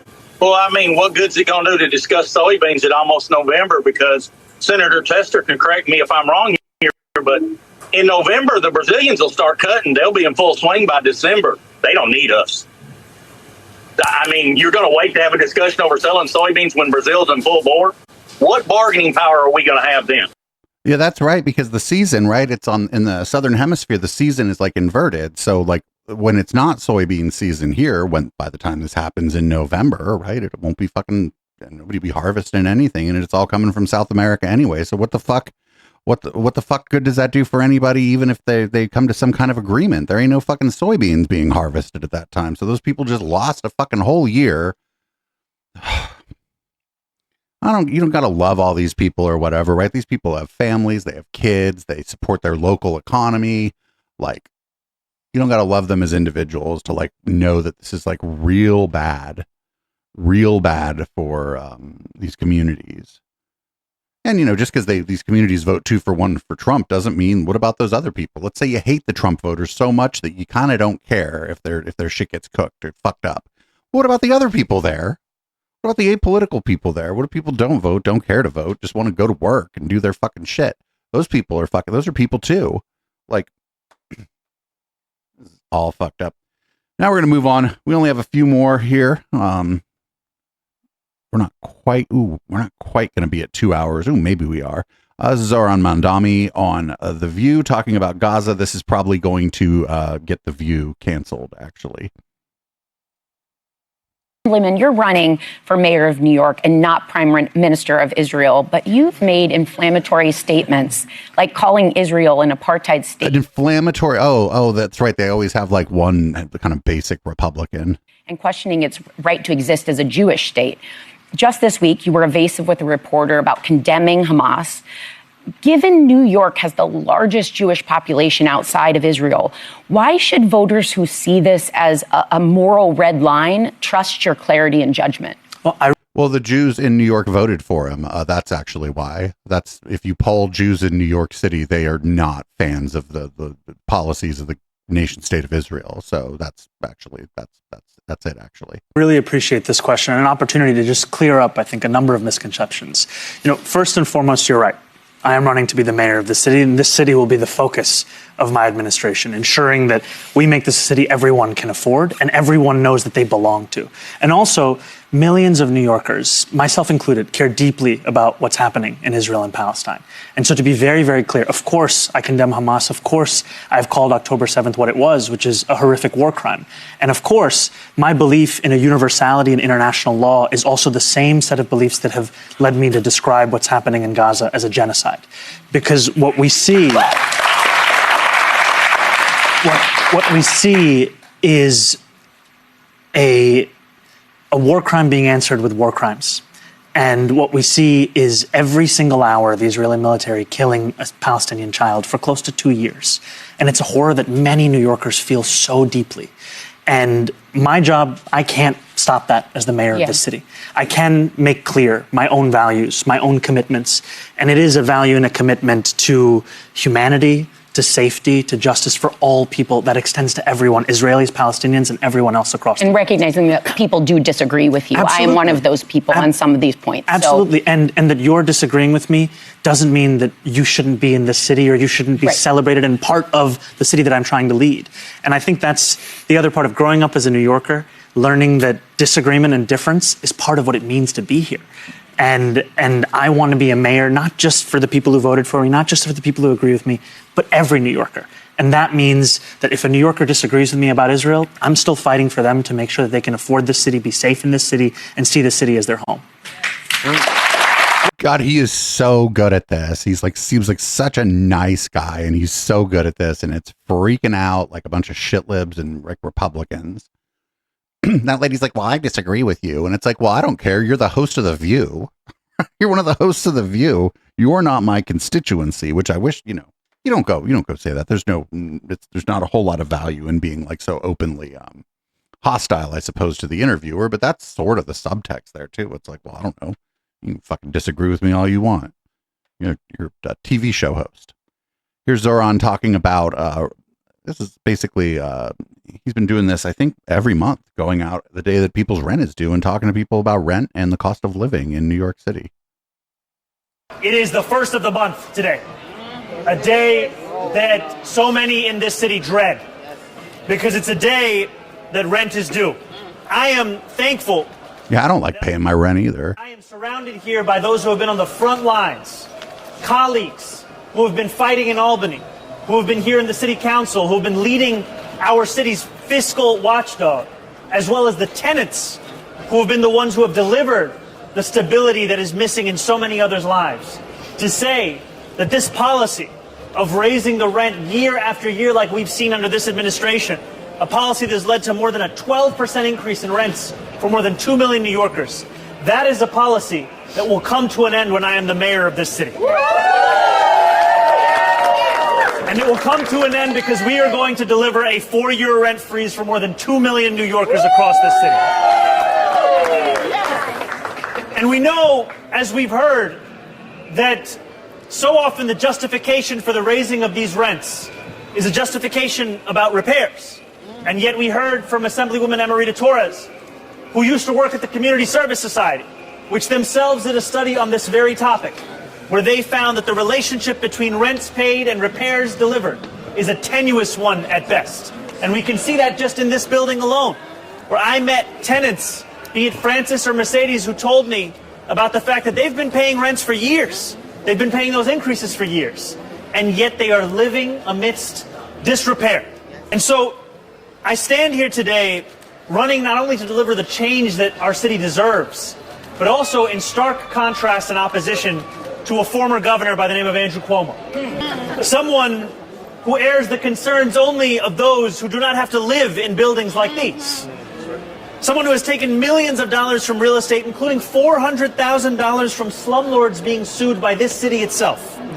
And so what I will do is show that the politics of the past need not portend the politics of the future. That's right. They need only be a warning to us of what we cannot repeat. And I am proud to stand here alongside leaders of a tenant movement and leaders in elected office to say that we are going to ensure that this affordability agenda is one that extends to tenants, it extends to homeowners, it extends to landlords. But it will no longer ask these tenants for these next 4 years to shoulder the burdens of the failures of this city, of our own policies. Those are ones we must own up to, not put on the backs of people with a median household income of $60,000. It's time for those tenants to have a rent freeze. So the other thing, and this is just my own experience having rented all my adult life, is that the places that were Johnny on the spot with fixing stuff or even improving the buildings were not the same places that actually just automatically increased the rent, like when they could after like a year or whatever, right? Like certain cities have like rules about it. Like when I lived in Campbell, there wasn't rent control, but there was like limits on how much they could raise the rent. And when I lived in Campbell, one of the places, they weren't really, they took them forever to fix things. And boy, but they were right there when it was time to raise the rent. But then like the place I lived in for a very long time, they fixed everything like right away. And I think they raised the rent every 2 or 3 years or something like that. It wasn't, so there's no like real correlation there. And like, and it's some of these big property management companies have kind of figured out that it's actually in their interest to not always raise your rent and just to keep you, to have you have a good impression of them, to have a good business relationship with you as their tenant. They found that actually they make more money doing that. Now, fuck landlords, right? Like you shouldn't be able to just take my paycheck and then go spend it because you have a piece of property. Like that's a bad system. But like where I live now, they're fucking absolutely fucking, this building is so well maintained. Don't think I've lived in a large building that's maintained as well as this one. And I talked to the other tenants and they're like, every couple of years we get like $50 or $100 rent increase or whatever, but it's, they're like, whatever. And that's like when you go somewhere and some people have been there for 15 or 20 years, that's what you hear from them. Because the property management or the landlord, whoever it is, has figured out that if you try to squeeze every fucking cent you can out of people, they're gonna leave, either because they just can't afford the rent anymore, or they start like looking around. And maybe if the rental market starts to soften or whatever, they're like, oh, I could get the same thing for cheaper, or for what I'm spending now, actually I could get a little bit more, maybe a nicer neighborhood, closer to work, closer to transit or whatever. And so like, it's mostly just the slumlords that are the ones raising the rent by the exact maximum amount that they can every year. Those usually aren't the good fucking places where you have the building gets taken care of. It just doesn't seem to track. And that's just been my experience. And I imagine the New York City, especially like on Manhattan, I imagine that the rental market is very different than anywhere I've ever lived. So we have a palate cleanser. This is just 37 seconds of a raccoon, because I figure it was National Raccoon Day, I think, last week. So here's 37 seconds of a raccoon. Eaten out of a bird feeder. Good raccoon.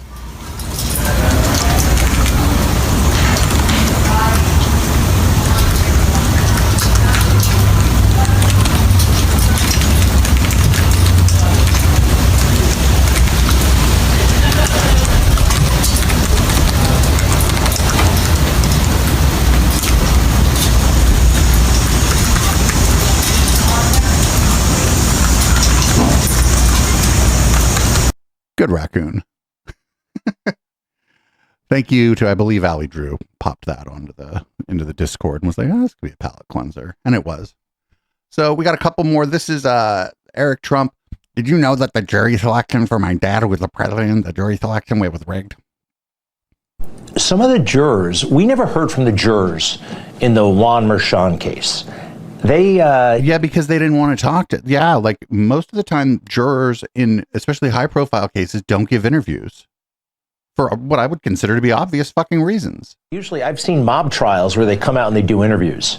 These are all still nameless people. I think in the other one, the E. Jean, all nameless jurors. I personally don't think that the government, the deep state, was going to just, see what 12 neutral people thought about this. I have grave concerns about how that jury was configured. I just don't think it was fair. You know, all the jurors on that trial should get together and sue this guy. They should be like, oh, my name is Susan whatever, Deborah Smith, and I was on the jury, and I'm suing you now, actually. From the get-go. Do you share any concerns like that? You should have seen jury selection. I was in the room for a lot of this, Greg. I mean, it was a joke. I mean, every time we launched an objection to somebody, it was overruled. Anytime they launched an objection to a jury, it was sustained. I mean, it was a kangaroo court. There's no question about it. The judge's daughter literally is like one of the large fundraising operatives on the digital side for the Democratic Party of New York, and the guy wouldn't recuse himself. By the way, this is the same judge that got the Alan Weisselberg trial. This is the same judge that got the Steve Bannon trial. Every single time someone in Donald Trump's orbit, it happened to go to this one judge, as if there's no other judges, in the court system in New York. It defies all statistics and odds, but it was rigged. As was the Engoron trial, it was rigged. And you know what the cool thing about it is? We got them all overturned. I just got the Engoron trial, which was a $560 million verdict against our family. I got it overturned 5-0 last week or 2 weeks ago, including the presiding judge of the state of New York. And so, listen, it was all a sham. They tried to set him up. They tried to bankrupt us. They tried to take us down. It did not work. They put us under siege. And at the end of the day, America prevailed. And I'm incredibly proud of the book. So you getting a judgment against your business overturned, probably on some kind of technicality or whatever, is not the same as maybe getting felony convictions overturned or anything like that. Isn't really an indication of anything. Stuff gets overturned all the time, and people can decide whether or not to refile the suit. That's just sort of, it happens.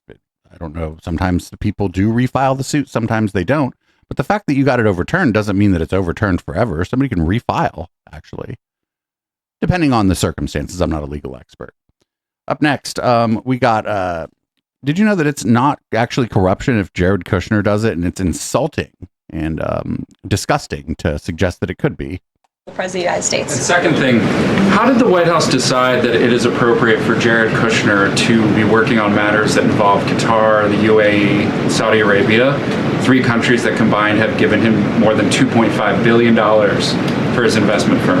I think it's frankly despicable that you're trying to suggest that it's inappropriate for Jared Kushner, who is widely respected around the world and has great trust in relationships with these critical partners in these countries, to strike a 20-point comprehensive detailed peace plan that no other administration would ever be able to achieve. And so Jared is donating his energy and his time to our government, to the President of the United States, to secure world peace. And that is a very noble...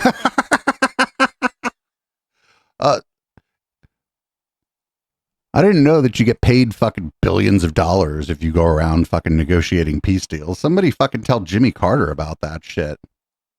So this is a bit of local news. I figure this might come up on Down Ballot this week, actually, but I figured I'd run it here. This is from San Bruno, California. San Bruno is just south of San Francisco.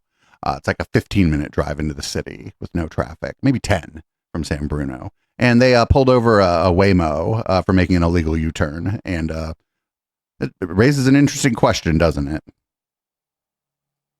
What do you do when you pull over a self-driving car? Now, this is one way to get out of a ticket. Police in San Bruno, California, near San Francisco, stopped a car for making an illegal U-turn. There wasn't a driver. Yeah. The Waymo autonomous vehicle connected the officer to an employee using its communication system, saying, not me, not it. San Bruno police say they hope the stop will lead to reprogramming. That's what you should say next time. I just need to be reprogrammed. It is the same driverless vehicles being tested here in Dallas. That service does roll out next year. Wait, no. They should have to, I mean, the ticket's not that expensive, right? But they should have to pay the ticket. The company should have to pay the fucking ticket. If I have to pay the ticket, the company should have to pay the fucking ticket. What are you talking about? Better luck next time. Fuck out of here. Not that much money. Waymo has all of their, like a wash in, strangely enough, some like Qatari venture money, actually. So like they should be able to, in fact, just pay for the ticket. Or I don't know, send a representative to court to fight the ticket. I don't know how you do that. But yeah, they should have to pay the fucking ticket. Why not? And last, before we go into red light, this is a bit of good news. Common fodder for us from Shasta County, Sean Feucht, the Let Us Worship guy, who became famous during COVID for being a giant asshole, essentially. Well, it seems like maybe he was, when he was raising money for his ministry, when he said he was raising money for his ministry, he meant for his own bank account. It seems like that, what the allegations are. So this is from KRCR. Associated Press is reporting former associates of Sean Feucht say the worship leader mismanaged millions in money given to support his ministry. The conservative Christian worship leader and musician who was once part of Redding's Bethel Church became well known in 2020 when he challenged government restrictions during the COVID pandemic. In July of that year, he organized a worship service without masks underneath the Sundial Bridge. Former ministry staff and volunteers accused Feucht of mismanaging ministry funds. One says she was fired in May last year when she demanded accountability and questioned why volunteers had to pay for Feucht to come to their communities. Feucht denied the allegations in a social media video posted in June. Oh, and if his week wasn't already bad enough, it seems like he's been kicked out of Canada. Canada bans Christian worship. Antichrist spirit is rising. This is fantastic. I think this is a little bit longer. What's interesting about you, Sean, is that you understand the political arena because you were involved in it in California. Yeah. And so it's just interesting to me that you have that perspective. And of course, now you're leading these worship services across America. Recently went to Canada. I want to say we love all our Canadian viewers. There's so many amazing Christians in Canada. And so many of you support Daystar, and we love you.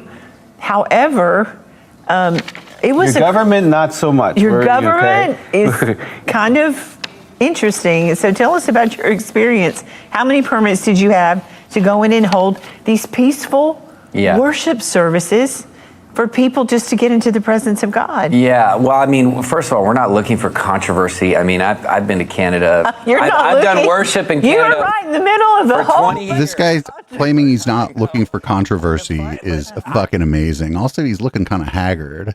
I've been doing worship in there for 20 years. Right. We've done Let Us Worship there for 3 years in a row. So, leading up to the Canada trip, me and my wife were like, we should, we both felt like we should fast and pray for this trip. I was like, we don't need to fast. This is Canada. It's going to be awesome and easy. Well, we should have fasted. That's not what. Since I have not felt since 2020. Wow. And tell us about the first, what happened to just make you think, what is going on? Well, we had planned this from coast to coast. So on their coat of arms, it says from sea to sea. Right. God will have dominion. It's very strong, right, in their nation. So we wanted to start on the East Coast in Halifax and go all the way to the West Coast. 11 cities along the way. We had all the permits. So you had 11 permits. 11 permits. 10 different provinces. We had a message. The Lord had given me, these doors, and then a few crazy activists in Halifax kicked off this massive campaign, I call it Christophobia, anti-Christian bias, to shut down every single one of our events, except for 2. There was only 2 cities that held fast and let us continue with our permit. But even those cities, the security we had to get, the logistics, the amount of energy and money we had to put, it was crazy. So where did you? So when you went to that first one, what happened? And were you just not able to do? Yeah, I mean, service? all of it was for health and safety reasons. We're going to cancel this. You know, they, of course, now they're going to have to prove in court why and where that came from, because it's all fake. They are doing pride marches, parades. They're doing drag queen story hour. They're doing all this stuff in these public places. But those are good things, yes. When Christians want to come and peacefully worship and pray, they shut it down. And God, I believe, was exposing that's so rampant in that country right now. Yeah. For whatever reason, he decided to use us, and it caused a lot. Well, it's a warning to America. There is an Antichrist spirit that hates Jesus and hates the worship of No, friend, you could love Jesus all fucking day long and just hate Sean Feucht. It's tried to come into our government, right? Oh, we've experienced it in our government. And that's what's so important. The Christians, we need to get where we start getting into government. We need, like that. Ah, yes, famously, no Christians have ever been held positions of power in the U.S. government. Let this guy go who killed this girl. Like, we need Christian judges. Yeah. We need Christian lawyers. Yeah. We need Christian politicians. I mean, our founders, that's what they thought was going to happen. Well, before you leave, be sure to hit that like and. Ooh, I mean, I fucking followed this on my cursed YouTube feed, but don't like and subscribe to that fucking channel. Oh man, I have a feeling like I bet some of them he canceled because he wasn't going to get a big turnout, because Canada isn't really, I mean, there's a lot of Christians there, but they're not like us. They're not like a big evangelical movement in Canada.